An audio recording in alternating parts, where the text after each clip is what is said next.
Pemirsa, polisi akan menjemput paksa mantan Ketua KPK Firly Bahuri tersangka dalam kasus dugaan penerimaan gratifikasi dan pemerasan terhadap mantan Menteri Pertanian Syahrul Yassin Limpo. Kapolda Metro Jaya berjanji akan menuntaskan kasus mantan Ketua Komisi Pemberantasan Korupsi KPK Firly Bahuri dalam waktu 1 hingga 2 bulan ke depan.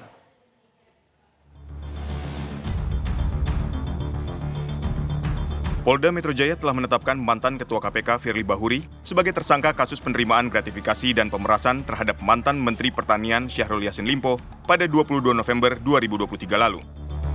Meski lebih dari setahun ditetapkan sebagai tersangka, Firly belum ditahan dan kasusnya tidak kunjung tuntas. Firly bahkan diketahui beberapa kali mangkir dari panggilan penyidik di Reskrimsus Polda Metro Jaya. Kapolda Metro Jaya berjanji akan menuntaskan kasus mantan Ketua Komisi Pemberantasan Korupsi KPK itu dalam waktu 1-2 bulan ke depan. Polda Metro Jaya membuka opsi menjemput paksa jika Firly kembali mangkir dari panggilan penyidik. Yang konsen pertama, kalau untuk Pak Firly ini hampir ada 2 perkara sebenarnya. Yang satu sebenarnya sudah tinggal memenuhi 4 petunjuk. Kalau kita bilang antara formil dan material, ini lebih banyak sifatnya material, dan itu hanya cross check, ya itu. Dan mudah-mudahan ya kita berusaha secepatnya itu bisa 1 bulan 2 bulan ini selesai ya. Siap, tidak lama lagi Jenderal. Siap. Ya, itu jawabannya ya. Karena saya udah menduga pasti akan ditanya. Sementara itu, mantan penyidik KPK Yudi Purnomo mendukung Polda Metro Jaya yang akan menuntaskan kasus Firly Bahuri. Tentu kita akan mendukung upaya dari Polda Metro Jaya yang akan memanggil paksa Firly Bahuri, ataupun karena dia merupakan tersangka, maka tindakan yang dilakukan penyidik adalah penangkapan. Dan kita tahu dia sudah 2 kali mangkir yang menurut saya alasannya tidak patut. Sehingga kita berharap semua orang sama di mata hukum, termasuk Firly, mantan Ketua KPK, sehingga kasusnya yang kita tahu sudah 1 tahun lebih dari akhir 2023, sekarang sudah awal tahun 2025, bisa dituntaskan dan segera bisa dibawa ke pengadilan. Sebelumnya, Firly ditetapkan sebagai tersangka pada akhir November 2023 dalam kasus dugaan pemerasan dan penerimaan gratifikasi dari mantan Menteri Pertanian Syahrul Yassin Limpo saat menangani kasus dugaan korupsi di Kementerian Pertanian. Lantas, mengapa Firly belum juga ditahan setelah lebih dari 1 tahun ditetapkan sebagai tersangka? Apa yang membuat kasus ini berlarut-larut? Dapatkah polisi menuntaskan kasus ini? Tim TV One mengabarkan. Pemirsa, lantas mengapa Firly belum juga ditahan setelah lebih dari 1 tahun ditetapkan sebagai tersangka? Apa yang membuat kasus ini berlarut-larut? Dapatkah polisi menuntaskan kasus ini? Untuk membahasnya telah hadir di studio mantan penyidik KPK dan Ketua IM 57 Institut Lakso Anindito, kemudian pakar hukum pidana UI Kudri Sitompul, dan juga sudah bergabung bersama kami kuasa hukum Firly Bahuri, Ian Iskandar, melalui sambungan Zoom. Selamat petang semuanya. Kita menuju ke Mas Ian terlebih dahulu. Mas Ian, kita ingin pastikan dulu posisi dari Firly Bahuri per sore hari ini, apakah ada di dalam negeri atau luar negeri? Ya tentu beliau ada di dalam negeri. Tidak ada kegiatan apapun di luar negeri. Apa urgensinya keluar negeri? Beliau ada dalam negeri. Yang pertama, kami juga ingin mensikapi ya upaya penggiringan opini melalui media, melalui televisi, seolah-olah Pak Firly dalam kasusnya ini sudah ditemukan syarat-syarat yang memenuhi unsur yang dituduhkan kepada beliau. Sampai dengan sampai dengan hari ini, sampai dengan proses terakhir, ya, tidak ada satupun syarat material yang ditemukan terhadap tuduhan kepada beliau. Kedua, terkait secara prosedural, kita menghargai mengapresiasi kerja teman-teman penyidik di Reskrimsus Polda untuk bekerja secara akuntabel, profesional, dan transparansi. Tapi transparansinya itu tentu tidak semua disampaikan secara benar kepada publik.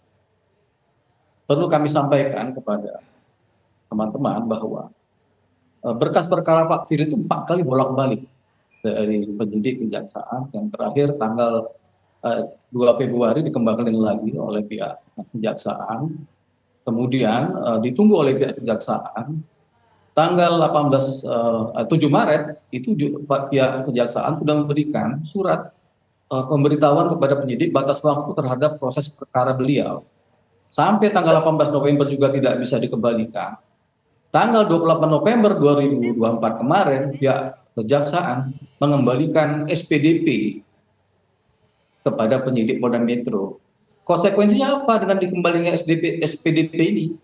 Berkas register perkara Pak Firly dihapus dan dicoret berdasarkan pasal 41 ayat 2 keputusan Jaksa Agung yang terkait tentang teknis administrasi penanganan perkara tindak pidana khusus. Jadi jangan sampai ini ada upaya fitnah, penggiringan opini, itu ada upaya untuk menangkap pasal. Secara materi perkaranya sendiri itu tidak tuntas dan tidak bisa diselesaikan dan tidak ada perkara pidananya gitu.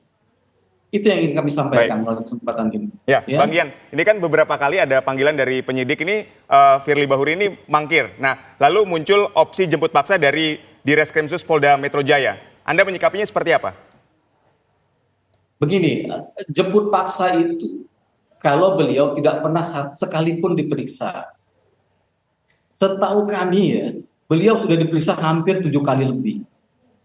7 kali lebih diperiksa, baik sebagai saksi maupun tersangka. Nah tentu kan sekarang kan Polri presisi ya, itu ada KUHP. Keterangan tersangka itu bukan menjadi semacam alat bukti utama. Ada alat bukti lain yang harus didukung, yang yang dipersiapkan oleh penyidik terkait dengan tuduhan beliau.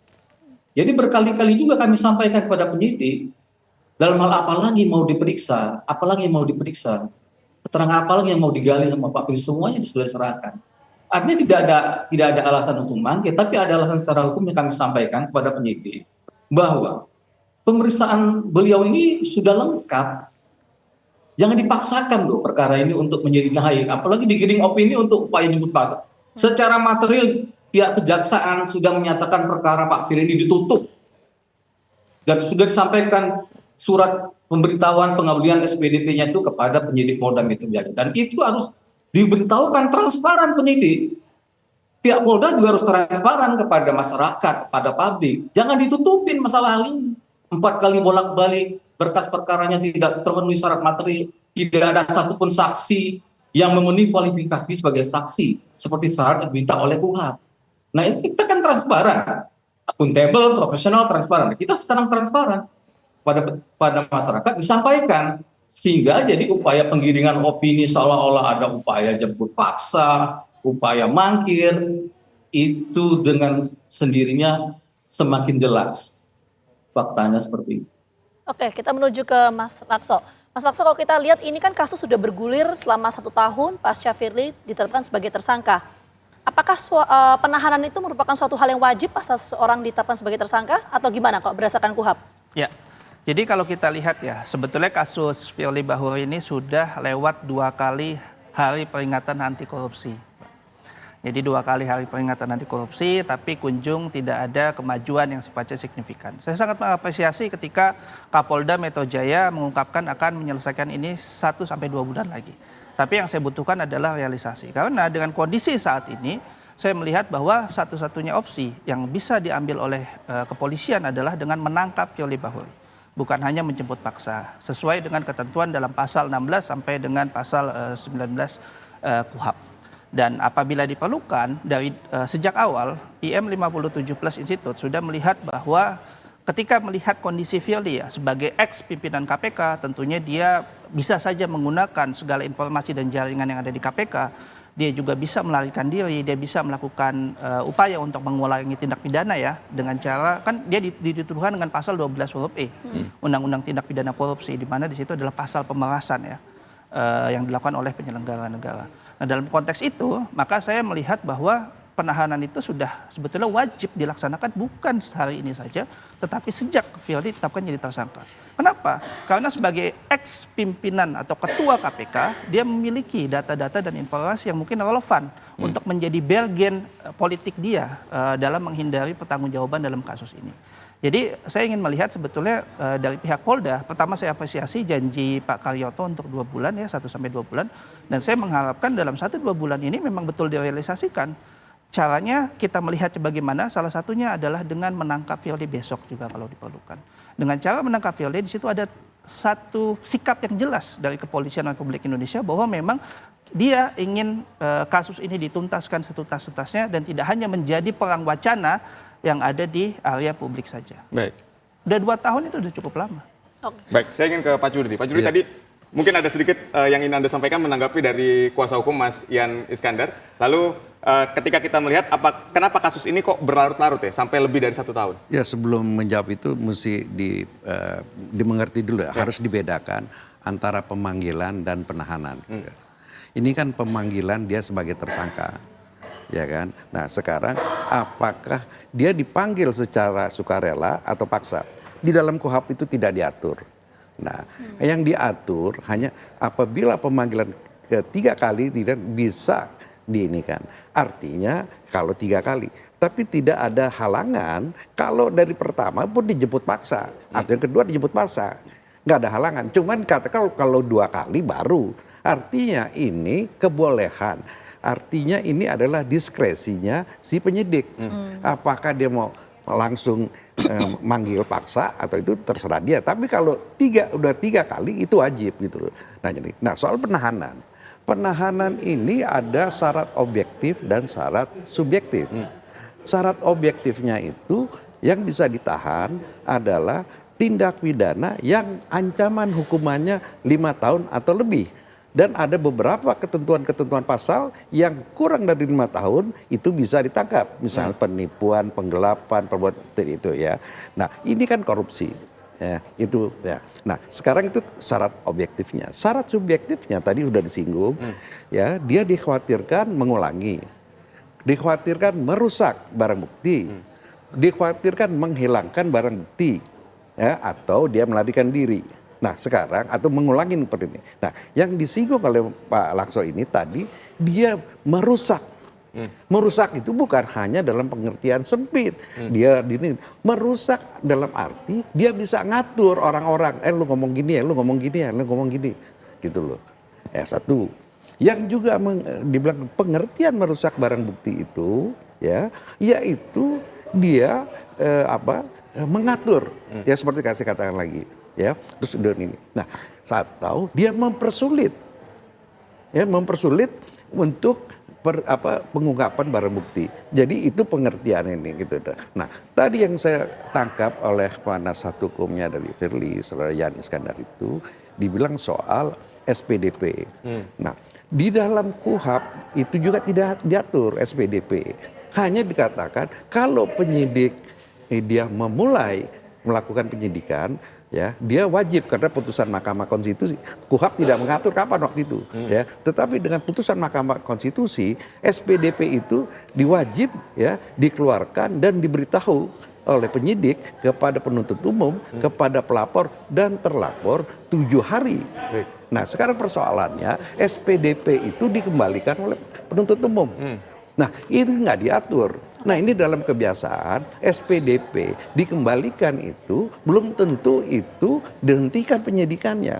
Penghentian penyidikan itu adalah kewenangan penyidik atau ada perintah pengadilan. Iya kan? Dalam hal ini penyidik pra peradilan. Dalam hal ini SPDP dikembalikan, ya kita harus tanyakan masalahnya apa. Tetapi tidak otomatis SPDP dikembalikan itu menghentikan soal penyidikannya itu ya. Nanti akan dijawab langsung oleh Mas Ian, tapi kita jeda dulu. Kami kembali hadir saat lagi untuk Anda. Tetaplah bersama kami.